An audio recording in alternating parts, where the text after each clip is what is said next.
Unnao rape case के आरोपी कुलदीप सेंगर को कोर्ट द्वारा जमानत मिलने के बाद दिल्ली में महिलाओं ने पीड़िता को इंसाफ दिलाने के लिए कमर कस ली है। जी हाँ, हम ऐसा इसलिए कह रहे हैं क्योंकि दिल्ली में कुलदीप सेंगर की जमानत को लेकर कई महिला संगठनों ने जोरदार प्रदर्शन किया और न्याय की मांग की।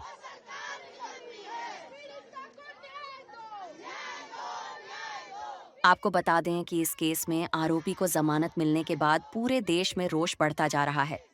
बहरहाल जो भी हो, लेकिन इन तस्वीरों को देखकर यही लग रहा है कि महिलाएं जी तोड़ मेहनत कर पीड़िता को न्याय दिलाने में लगी हुई हैं।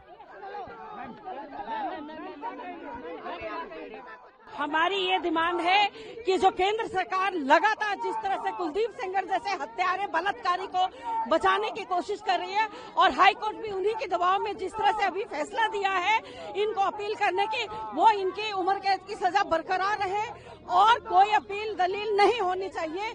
सीधा सीधा ये पॉस्को एक्ट का मामला है, लेकिन इसको इतने ढीले में हाई कोर्ट ने जो फैसला लिया, हम लोग उसके विरोध में प्रोटेस्ट कर रहे हैं। हाँ बिल्कुल, हम लोग जब तक बेटियों को न्याय नहीं मिलेगा हम सड़कों पे उतरेंगे, सड़कों पे रहेंगे। हमें सभी बेटियां जो है वो सुरक्षित चाहिए।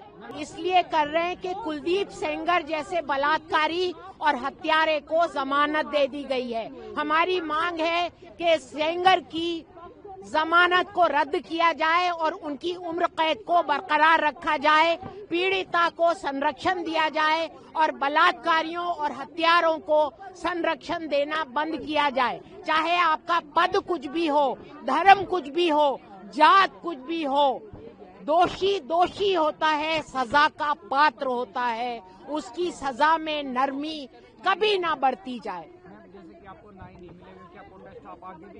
बिल्कुल करेंगे, करते आए हैं और करेंगे।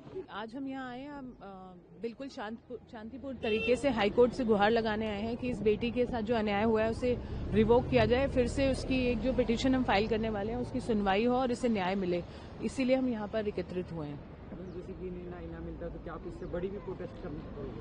जी करेंगे, अगर हमें न्याय नहीं मिलेगा तो प्रोटेस्ट करेंगे हम, और ये हमारा अधिकार है। हमारी डेमोक्रेसी में ये पूरा अधिकार है कि अगर आपके साथ अन्याय हो रहा है अपनी आवाज उठा सकते हैं। अगर आवाज उठाने को आप कोई भी नाम दे सकते हैं, पर हम डेफिनेटली चुप नहीं रहेंगे जब तक कि इस बेटी के साथ जो ये अन्याय हुआ है ये हट नहीं जाता। देखिए, सिर्फ इनका केस तो बच्ची का इतने सालों से चल रहा है। आज ये बहुत बड़ा सेटबैक है कि जिस तरीके से टेक्निकलिटी पे हाईकोर्ट ने इनको सेंगर को छूट दी है, और ये एक बहुत ही गलत प्रेसिडेंट सेट हो रहा है पूरे देश में। जो वैसे ही हम विमेन सेफ्टी, औरतों की सुरक्षा की बात कर रहे हैं, आप देख रहे हैं जगह जगह हर राज्यों में घिनौनी हरकतें की जा रही हैं, और ऐसे टेक्निकलिटी पे जब लोग छूट जाते हैं तो एक डेटरेंट नहीं बनता है। हम लोग तो जहां जाते हैं, जहां देखते हैं कि औरतों के खिलाफ कोई अत्याचार हो रहा है, तो हम कहते हैं कड़ी से कड़ी सजा होनी चाहिए। और खास करके रेप जैसे केस में आई थिंक लाइफ सेंटेंस भी काफी नहीं है, क्योंकि अगर आप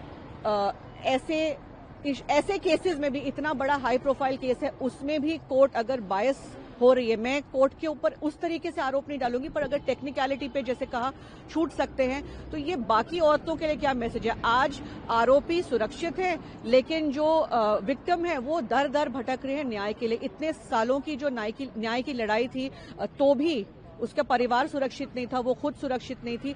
आज इस तरह की जो कोर्ट से जो रूलिंग आई है, उसकी वजह से इनका जो आत्मविश्वास है कितना डाउन होता है, और ना ही इनका देश भर की औरतों का। आज हम यहाँ इसलिए खड़े हैं क्योंकि हम आवाज बनना चाहते हैं औरतों के हक में कि अगर औरतों की सुरक्षा नहीं मिलती है और अगर हम न्यायालय पे नहीं जाते हैं, हम सरकार से नहीं अपील कर सकते, तो फिर कहाँ जाएंगी इस देश की औरतें?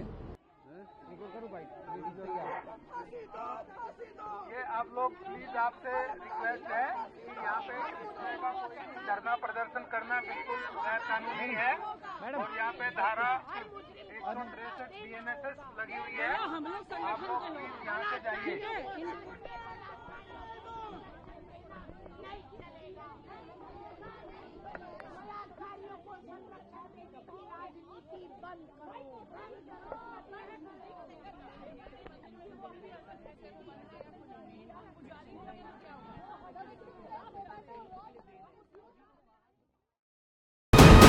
वीके न्यूज, राष्ट्र के नाम।